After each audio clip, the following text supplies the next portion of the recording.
الله ينور الليلة خبر جهك. الله يلا.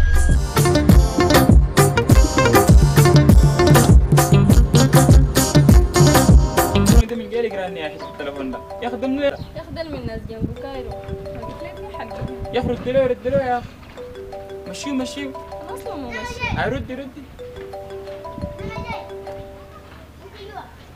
يا نوري يا قلبي يا روحي انا هم جايين السودان ولا شنو؟ لانه مكالماتك كثيره. جاي راجع لكن ده ما موضوعنا. يا معقوله يا اخي ما تحلك تشغل لي العشاء. قال لي يا مسألة فريق مواد في الحل عمل لك علاقه مواد في الحل ليه تعملي كده؟ انت ليه تعملي كده يا اخي؟ معقوله يا نوري؟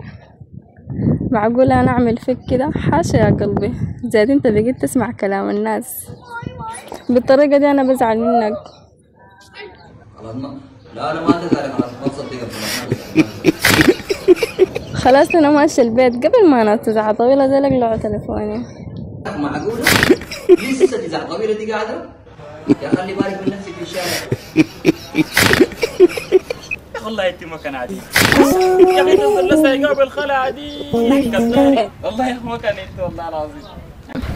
يا زول وين احنا ما بنحب الا الزول قاعد معانا في البلد، زيد البراون والجياش والمشتركه زيهم. اتشا دي ما زولت نوري؟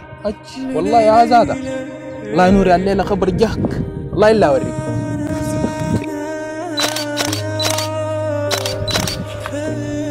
معقوله دي حقيقه؟ ما ده هنا عنده مستلم السود عادي؟ قلت له انت اساسا مطلسه ردي سيره. يا زول هوي من الاخر كده حسي درسوا لي فيديو نازل الا عديل اتلاقى واحد بس حاليا. معقولة يا نوري؟ العالم يتطور، بقى في حاجة اسمها ذكاء اصطناعي. الزول لو ميت له 100 سنة بيجيبوه في الذكاء الاصطناعي. افهم يا اخي.